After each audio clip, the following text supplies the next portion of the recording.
ஐயா, நான் உயிரோட தான் இருக்கிறேன் என்று யூடியூப் நேரலையில் பேசிய நித்யானந்தா பாலியல் மற்றும் கடத்தல் வழக்குகளில் கர்நாடகா மற்றும் அகமதாபாத் போலீசாரால் தேடப்படும் சாமியார் நித்யானந்தா கடந்த சில வருடங்களுக்கு முன்பு வெளிநாடு தப்பி ஓடினார். அவர் இந்துக்களுக்காக கைலாசா என்ற நாட்டை உருவாக்கியிருப்பதாகவும் அங்கு குடியேற விண்ணப்பிக்கலாம் எனவும் சமூக வலைதளங்களில் அறிக்கை வெளியிட்டு பரபரப்பை ஏற்படுத்தினார். ஈக்வெடார் அருகே உள்ள ஒரு தீவை விலைக்கு வாங்கி அவர் அந்த தீவுக்கு கைலாசா நாடு என பெயரிட்டதாகவும் கூறப்படுகிறது. மேலும் கைலாசா நாட்டுக்கு என தனி கொடி, பாஸ்போர்ட், நாணயங்கள் உள்ளிட்டவற்றையும் அறிமுகப்படுத்தியதோடு கைலாசா நாட்டுக்கான சர்வதேச தூதர்களையும் அறிவித்தார். ஆனால் இல்லாத நாட்டுக்கு அவர் பெயர் சூட்டுவதாக பலரும் கடுமையாக விமர்சனம் செய்தனர். இந்நிலையில் கடந்த 2 நாட்களுக்கு முன்பு நித்யானந்தா உடல்நலக் குறைவால் பாதிக்கப்பட்டதாகவும் அவர் உயிரிழந்து விட்டதாகவும் சமூக வலைதளங்களில் தகவல் பரவியது. இதைத் தொடர்ந்து இன்று லைவில் தான் உயிருடன் இருப்பதை உறுதி செய்ய யூடியூப் லைவில் தோன்றி யூடியூப் கமெண்ட்களை படித்து காட்டினார். கடந்த 2 ஆண்டுகளாக முக்கியமான பொதுப்பணிகளில் ஈடுபடுவதால் தனக்கு பொது தளத்தில் வெளியாகும் செய்திகளை கவனிக்க முடியவில்லை.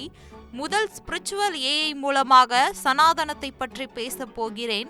ஏஐ மாடலை உருவாக்கி ஹிந்து மதத்தை பற்றி எல்லாருக்கும் சொல்ல போறேன். நான் 10ஆம் வகுப்பு தான் படித்திருக்கிறேன், பெருசா ஒன்னும் படிக்கல. ஆனா என்னோட பலம் என்னன்னா, திருவண்ணாமலையிலேயே பிறந்து வாழ்ந்து அவருடைய பலன் எனக்கு கிடைத்திருக்கு. என்னோட உயிரே அவர்தான். எனக்கு அறிவியல் ரீதியா எந்த அறிவும் இல்லை. அண்ணாமலை 3வது கண்ணில் சொல்வதை செய்வேன். அப்படிதான் வாழறேன், அப்படிதான் வாழ்ந்துட்டு இருக்கேன், அப்படிதான் வாழுவேன் என்று பஞ்ச் டயலாக் பேசியிருக்காரு. நீங்க நிஜமாகவே உயிருடன் இருக்கிறீர்களா என்று லைவில் ஒரு கமெண்ட் வந்ததும் சிரித்துக்கொண்டே என்னுடைய உலகம் வேறு, உங்கள் உலகம் வேறு, நான் இறந்ததாக சொல்லப்படும் செய்தி முற்றிலும் பொய்யானது, பரமசிவன் அருளால ரொம்ப நல்லா இருக்கேன், ஆனந்தமா வச்சிருக்காரு, என்ன இதுக்கு என்ன பதில் சொல்வது என்றே எனக்கு தெரியவில்லை என்று சிரித்துக்கொண்டே இருந்தார்.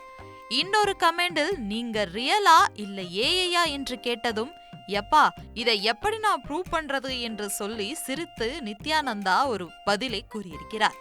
இறந்ததாக சொன்னதாலேயே இப்போ லைவில் வந்திருக்கேன். தொடர்ந்து வர கமெண்டிற்கு பதில் கொடுத்த நித்யானந்தா இன்னொருவர் கேட்டிருக்கிறார், தல நீ சமாதியானா அந்த சேர் எனக்கு தானே என்று வந்த கமெண்டை படித்து காட்டி சிரித்துக்கொண்டே, இதற்கப்புறமும் இந்த சேர் மேல ஆசை வந்துச்சு அப்படின்னா சந்தோஷமா வந்து இந்த சேரை எடுத்துக்கோ என்று அடக்க முடியாமல் சிரித்த நித்தி, தலைவா நீ எங்கேயா போன என்று தொடர்ந்து வந்த கமெண்டிற்கும் நான் எங்கேயும் போகலையா, இங்கதான் இருக்கேன் என்று அவர் இறந்ததாக எழுதப்பட்ட கேள்விகளுக்கு எழுப்பப்பட்ட கேள்விகளுக்கும் சிரித்துக்கொண்டே புன்னகை மன்னன் போல குலுங்கி குலுங்கி சிரித்துக்கொண்டே பதில் கொடுத்தார் நித்தி.